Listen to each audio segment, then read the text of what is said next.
Assalamualaikum. Waalaikumsalam. Ku ucapkan salam sejahtera untuk anak-anakku semua. Assalamualaikum warahmatullahi wabarakatuh. Selamat pagi anak-anak. Bagaimana kabarmu hari ini? Mudah-mudahan kalian selalu dalam keadaan sehat dan semangat. Salam takjub, takwa, kreatif, hijau, berprestasi. Anak-anak, hari ini kita akan belajar tentang tema 7, indahnya keragaman di negeriku, subtema 2, indahnya keragaman budaya negeriku, pembelajaran 1. Namun, sebelum kita memulai pembelajaran hari ini, alangkah baiknya kita berdoa terlebih dahulu. Berdoa mulai. Berdoa selesai. Silakan kalian siapkan buku beserta alat tulisnya dan simak penjelasan dari Ibu baik-baik ya, supaya kalian paham. Dalam pembelajaran 1, kita akan belajar tentang mencari informasi baru dalam teks bacaan, mencari kata-kata sulit dan menemukan gagasan pokok setiap paragraf dalam teks, serta belajar tentang listrik statis dan listrik dinamis. Seperti yang kita ketahui, Indonesia memiliki banyak sekali keragaman budaya. Sekarang, Ibu akan membacakan sebuah teks tentang kehidupan orang Kanekes di suku Baduy. Simak dan perhatikan baik-baik ya. Orang Kanekes di suku Baduy. Banten merupakan sebuah provinsi di Pulau Jawa bagian barat. Provinsi Banten memiliki kekayaan alam dengan pemandangan indah, termasuk pegunungan dan pantai. Di Pegunungan Kendeng dengan ketinggian 600 meter dari permukaan air laut, tinggal masyarakat adat yang biasa kita sebut suku Baduy. Namun, masyarakat suku Baduy lebih senang menyebut diri mereka orang Kanekes. Dalam bahasa Sunda, orang berarti orang. Masyarakat Kanekes dibagi menjadi 2 kelompok, yaitu Tangtu dan Panamping. Kelompok Tangtu dikenal sebagai Kanekes Dalam atau Baduy Dalam. Sebaliknya, kelompok Panamping dikenal sebagai Kanekes Luar atau Baduy Luar. Kelompok Kanekes Dalam atau Baduy Dalam tinggal di 3 desa, yaitu Cikertawana, Cikesik, dan Cibeu. Masyarakat Kanekes Dalam masih sangat teguh dalam memegang tradisi. Mereka tidak menggunakan alat-alat elektronika, tidak menggunakan alas kaki, tidak menggunakan kendaraan sebagai alat transportasi, serta mengenakan pakaian adat yang ditenun dan dijahit sendiri.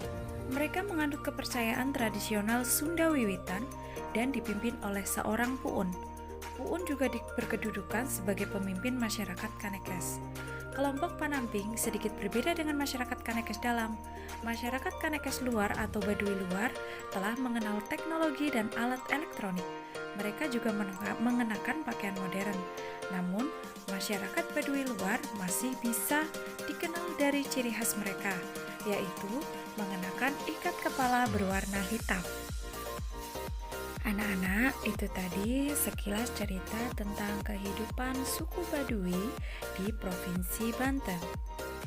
Dari bacaan tersebut, apakah ada kesamaan cara hidup suku bangsa Baduy dengan suku bangsamu? Jika ada, dalam hal apa ya? Lalu, jika berbeda, apa perbedaannya?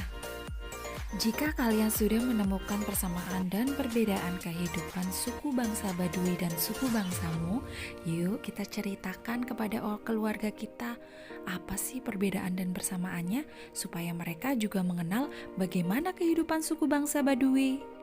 Nah, yang kedua, dari teks bacaan tadi, adakah kata sulit yang kalian temukan?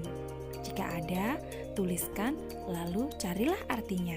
Tuliskan dalam tabel seperti berikut ya. Selain mencari kata sulit dan artinya, kalian juga harus bisa menentukan pokok pikiran dari setiap paragraf pada teks orang Kanekes di suku Baduy. Bagaimana ya cara mencari pokok pikiran dari setiap paragraf? Jangan khawatir, yuk kita belajar bersama. Pokok pikiran itu disebut juga sebagai gagasan utama. Lalu apa itu gagasan utama?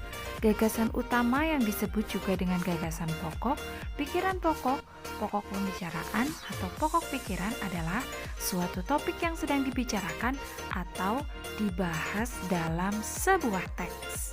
Paham ya kalian? Bagaimana cara menentukan pikiran pokok? Berikut caranya.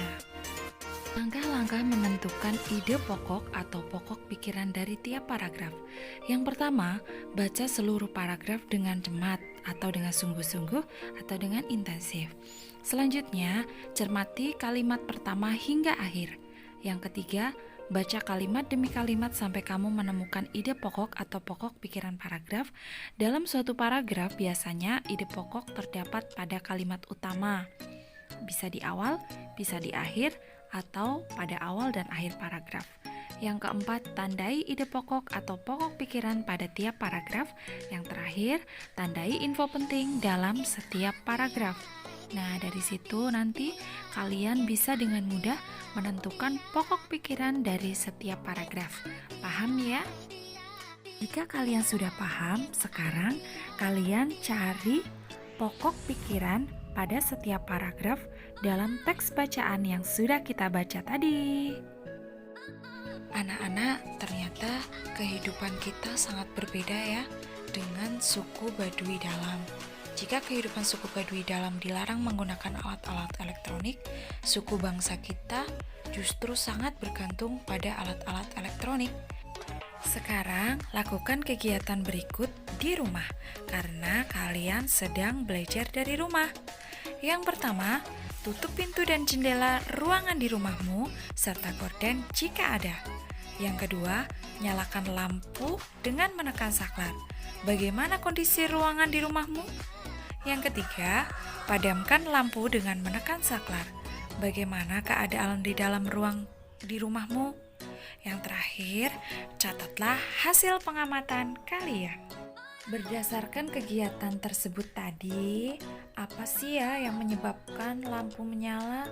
Dan kira-kira apa yang menyebabkan lampu tidak menyala? Iya, tepat sekali. Lampu dapat menyala karena ada aliran listrik. Arus listrik mengalir dari kutub positif menuju kutub negatif. Saat arus listrik mengalir melewati lampu, lampu akan menyala. Kalian paham kan anak-anak? Duh, ngantuk banget ya dari tadi mendengarkan Bu Guru menjelaskan materi. Sekarang, yuk lakukan kegiatan berikut bersama keluargamu supaya kalian semangat. Yang pertama, siapkan penggaris plastik. Yang kedua, potonglah kertas kecil-kecil lalu letakkan di atas permukaan meja. Yang ketiga, dekatkan penggaris plastik pada potongan kertas. Apa yang terjadi? Catat ya hasil pengamatanmu. Selanjutnya, gosok-gosokkan penggaris pada rambut kering, lalu dekatkan kembali penggaris pada potongan-potongan kertas tersebut. Apalah yang terjadi ya? Lalu catat lagi pengamatanmu. Ulangi kegiatan tersebut beberapa kali.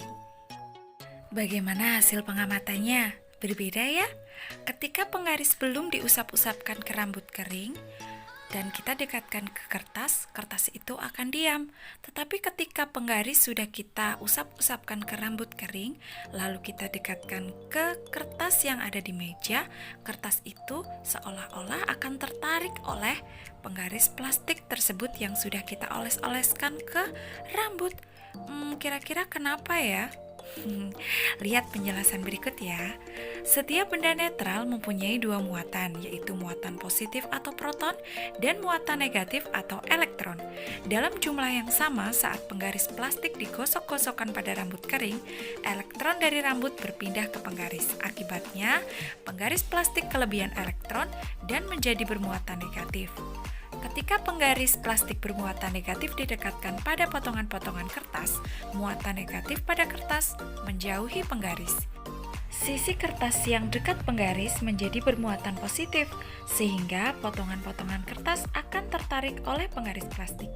Tarik-menarik antara muatan pada penggaris plastik dan potongan kertas ini merupakan salah satu bentuk gaya listrik. Bagaimana? Sekarang sudah paham ya? Bukan sulap, bukan sihir. Anak-anak, sekarang kalian simak bacaan berikut dengan seksama ya. Listrik statis dan listrik dinamis. Muatan listrik yang terkandung pada penggaris plastik setelah digosok pada rambut kering tidak mengalir, sehingga disebut listrik diam atau listrik statis. Gaya listrik statis pada penggaris plastik itu hanya berlangsung sementara. Selama potongan kertas menempel pada penggaris plastik, terjadi perpindahan muatan listrik.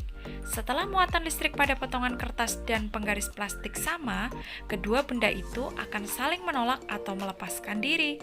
Akibatnya, potongan-potongan kertas akan terlepas dari penggaris plastik. Jika ada listrik statis, ada pula listrik dinamis. Pada listrik dinamis terjadi aliran muatan listrik. Listrik dinamis dapat diamati dari kegiatan mematikan atau menyalakan lampu dengan menekan saklar. Saat saklar ditekan dan lampu menyala, artinya pada saat itu terjadi aliran listrik. Sebaliknya, saat saklar ditekan dan lampu mati, artinya tidak terjadi aliran listrik. Nah, anak-anak, dari bacaan tadi, coba simpulkan apa sih yang disebut dengan listrik statis? Lalu apa itu listrik dinamis? Dan coba cari contoh gejala listrik statis dan contoh gejala listrik dinamis. Tuliskan di buku tugas kalian ya. Rasa cukup sekian pembelajaran hari ini. Ono kupat kecemplung santan, sedaya lepat nyuwun pangapunten. Burung irian, burung cendrawasih, cukup sekian, terima kasih. Wassalamualaikum warahmatullahi wabarakatuh. Dadah.